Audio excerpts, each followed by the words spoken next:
I thought the game was we had a lot of positives on the film. I mean, we had 75 plays on offense, and we had 55 plays in the first three quarters with over 400 yards and 4 touchdowns, 1 turnover. And then the takeaway from it was the fourth quarter we had about 17 plays, only like 58 or 60 yards and 2 turnovers, no touchdowns in the fourth quarter. In the fourth quarter we had 4 drives that I saw. 2 of those ended with punts. We had one sack in the fourth quarter. 2 drives ended with punts, and then 2 drives ended with turnovers. So, I mean, we played good for 3 quarters on offense.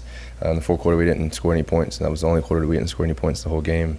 Northwestern scored more points, and, I mean, the team that scores more points wins the game. So. Hey, Casey, on the pick where you're going to Oliver, was there anything you could have done differently on that, or was that just a little timing issue, or what did you see? No. They went one high man on that play. It was 3rd and 9, I believe. We had just crossed the 50, so we're moving the ball well. And, no, I mean, he ran a good route. Like I said, it was one high man. I threw it right over the Mike linebacker. He tried to jump up and tip it. Ball went right over the linebacker's head. I threw it with timing and anticipation. Oliver was trying to get his head around. He was getting tugged a little bit. The DB made a good play. He did a technique called slingshot. He slingshotted himself into the play. So he kind of ran with Oliver, pulled himself into the play, and then tracked the ball. So the DB did a really good job of just tracking the ball a little bit better on that play. Like I said, Oliver was getting ready to try to hold the defender off on his back. Just didn't get his head around and his hands up quick enough. I think it was a great ball. I threw it with confidence. Like I said, it was 3rd and 9. Trey Palmer we ran switch verticals, and Trey shut it down on the outside. I didn't know for sure if Trey was going to get enough depth to get the first down, so that's why I went with Oliver on the seam. But no, I thought it was a good ball. Like I said, it's just unfortunate play, and the DB made a play on it. It's going to happen sometimes. Hey, Casey, how important is it this week just to get better balance and rhythm with the run game and the offense? Yeah, I mean, you have to be able to run the ball. Anytime you can run the ball and have success on the ground, that sets everything up. You know, you can control the clock, able to get ahead of the chains on 1st and 2nd down and not have to pass it. You know, we had 42 pass attempts. You know, going into the game, I don't know if we would like to have more or less than that, but whatever it takes to win on offense. But if we can establish a good run game, that's obviously going to help, you know, every team that we play. Casey, those specifics that you mentioned with Oliver on that pick, is that something where you go to him and want to talk, and you generally want to do with the receiver when there's a play where you don't mesh? I mean, I just asked him after the play, hey, what happened? I saw him the whole way. He was running. So, like I said, it was one high man. The safety's in the middle of the field. All I had to do was beat the linebacker with the throw. I threw it over the linebacker's head. There's nobody in the middle of the field. Oliver was one-on-one. He had the DB on his left shoulder, so I put the ball right here. The DB actually just reached around and kind of just grabbed it. I asked Oliver what happened. He said he was getting held a little bit and didn't get enough time to get his head around. I watched it on the replay, watched it on film as well. Right as the ball was in the air, Oliver's head was getting jerked this way. So when the ball was coming, he didn't get to get his head and eyes around. Is that pretty normal for you to have those conversations? Yeah, I mean, any incompletion, if it's my fault or the receiver's fault, I mean, I go over to the receiver right away and ask what happened. And then if it's just like a pure drop or like say if I make a bad throw, I'll go over and tell him, hey, that's my bad. I got to put it in a better spot. Or if it's like a miscue, I'll go ask him, hey, what happened? What did you see on that? Did you see the coverage? How was he defending you? What kind of leverage did you have? Even whenever I don't throw it to certain receivers, I still go ask them after the play or on the sideline, did you win on this route? You know, let's say we have an 8-play drive. I'll ask all the receivers that were in that drive, hey, when you ran this comeback, how did he defend you on that play? What number was it to the field? You know, was it number 13? Was it number 2? Was it number 11? Different stuff like that. So I do that at practice every day. I also do it in the game. So when tempo's working and that first drive, you guys pretty clearly overwhelmed them. What's the line between making sure that you're using tempo the right way, and then those times when maybe you get off the field too quickly and it burns the defense? I mean, I think we did a good job of using the tempo to our advantage on Saturday. Obviously, you guys know we were moving the ball down the field. And up through like 2 or 3 quarters, we had 1 punt. So, I mean, we were moving the ball down the field. Like I said, we turned the ball over, stopping ourselves. We went 75 plays, no penalties. That was the first time that we had a scrimmage or a game in a long time here at Nebraska with 0 penalties. I think we had like one sack, well, two technically because I tripped. But we had one sack the whole game. So, like I said, there's really a lot of positives and takeaways. But the tempo is something that we like to use to our advantage. We know how to slow down too, and control the clock when we need to. But like I said, we just have to establish a little bit better run game to be able to control the clock. Are there moments where you want to tell Whipple or Frost, hey, I can run the ball. If you need me to run the zone read, No, I mean, honestly, we practice run and pass plays during the week. Quarterback run, running back run plays. We practice inside zone, outside zone, scramble drill, drop back pass, play action, boot, sprint outs. I just tell them the night before the game we go over all the plays, and during the week, and they say, hey, are you good with this play or are you not? They ask me, is there anything you don't like? What are your favorite plays? I go into the game and say, I'll like everything. Whatever you call, I'll run it. So if they call a run play, I'll run the ball. If they call a pass play, I'm going to throw it. So, but no, I usually don't. Unless I know for sure I'm out on the field, because the coaches, if they're in the press box on the sideline, they don't see what the quarterback can see in the offensive line. We're actually out there. So if there's something that I know will work, I'll go tell them, like, hey, we should run this play. But no, I mean, I thought it was a pretty good game, good play calls.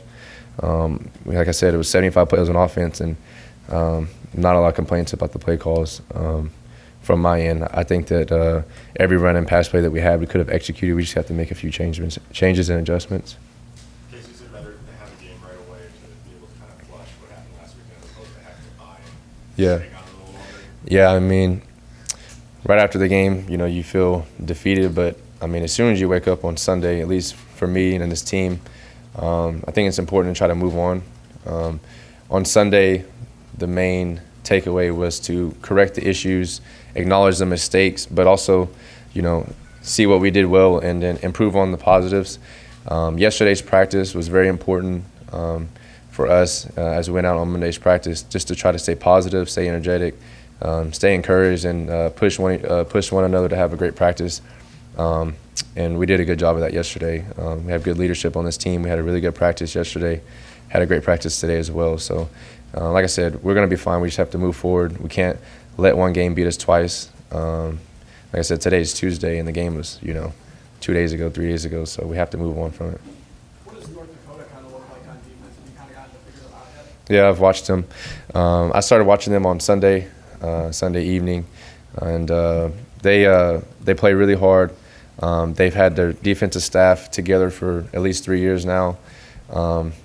Number 3, their cornerback stands out on film. He's a very good athlete. They have 4 players from Nebraska, 3 players from Oklahoma. One of them came from NEO, junior college in Oklahoma. I'm very familiar with. And like I said, this is their first game.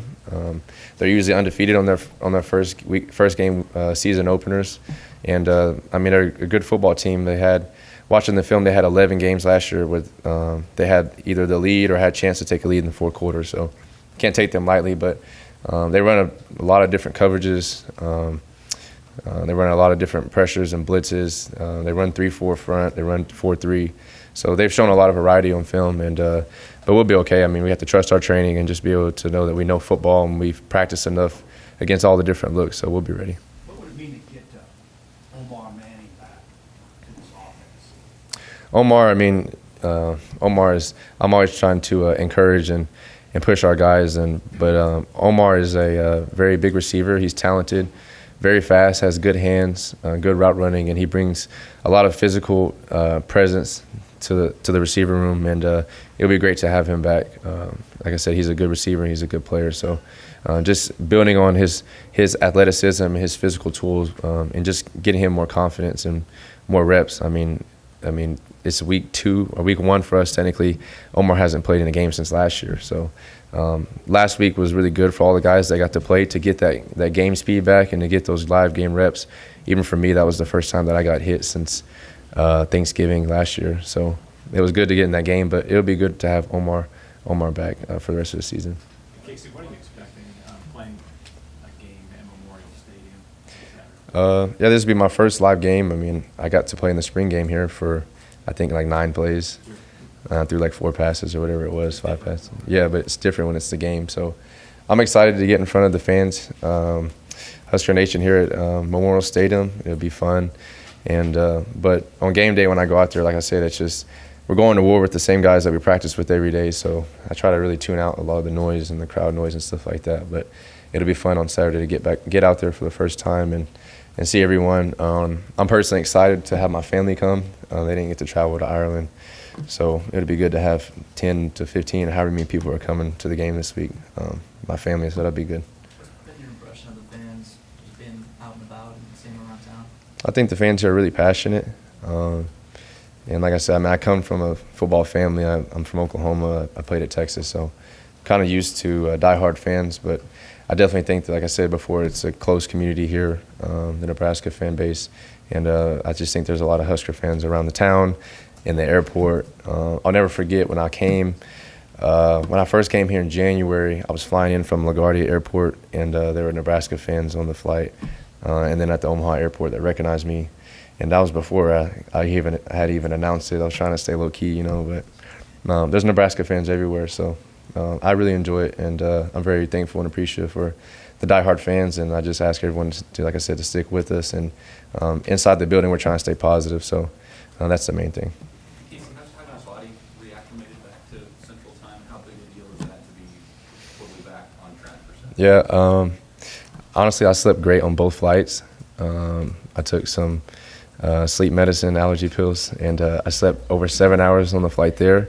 I only woke up because the flight attendant said we're landing, and then on the way back, I didn't have to take anything, but I slept again for at least 7.5 hours. So both flights, by the time we got there, I just stayed awake for the rest of the day and kind of got acclimated that way. But by Sunday night and Monday, I felt pretty normal. And I think that most of us should be over the jet lag. Not everybody got to sleep. I know it's not easy for everyone to sleep on the plane, but when you play a full quarter game like that, I think it's easy to fall asleep. So my body feels fine. And like I said, a little bit sore from the game. My first time getting hit since week 12 last year. So my shoulders, my ribs, my torso, took a few hits to the shin, stuff like that. But, I feel fine. And like I said, practice has been great. So I'm back to normal and ready to go. Casey, you've been around a lot of football. What have you seen that makes you think this team is reacting well? I've been playing football since I was 4 years old, so a long time. But this is my first time on this team. Like I said, it's a new team. There's a lot of new faces, new coaches. But I think that we're reacting well by our body language, the energy at practice, just kind of the overall demeanor around the building. Like I said, we've had great practices. We're still having good meetings and stuff like that. The coaches aren't freaking out and stuff like that. So I don't know. I think pressure is more of an outside noise thing, and I think internally in the building, I think that we're fine, and we just have to focus on doing our job and continue to play football and execute how we know how to execute for 4 quarters. But we have to be prepared to play 4 quarters every week, so that's the main thing. And then one thing that I wanted to say, just to inform you guys, I was asked a question last week by one of you about how does the skill depth here compare to at Texas. But I just thought I'm very close with those guys over at Texas, and I just want to say I wish them best of luck this season. And I'm still close to a lot of the players, and actually I got a lot of texts and calls from the players after the game last week. They were watching DeMarvion Overshawn, their starting Mike linebacker over there. I still keep in touch with Bijan Robinson. Roshan Johnson's their running back over there, team captain, a really good player. And but I just want to say I respect them. But moving forward from here on out, I don't want to really be asked questions about Texas, because I'm trying to focus on Nebraska and moving forward with this team. And I'm always trying to encourage the players and stuff that we have here. But I was asked a question last week about how does the skill set depth compare here at Texas, and I said we have more depth, and a lot of the Texas fans and media, of course, took it to say Casey Thompson said that the skill set depth at Texas wasn't very good, and I never said anything like that. So I don't want to stir the pot about anything, and I'm not trying to go down that path. But like I said, I wish them the best of luck. I have a lot of respect for Coach Sark and that team. They've always had talent. Talent's never been an issue. They have a really good team, really good coach. Bijan Robinson is one of the best athletes and running backs I've ever been around. Xavier Worthy is one of the best route runners. Those guys deserve everything that's going their way. But moving forward, I just want to talk about Nebraska football, the games that we have at hand and the issues that we have here. So nothing but respect for those guys. So I appreciate you guys, and thank you.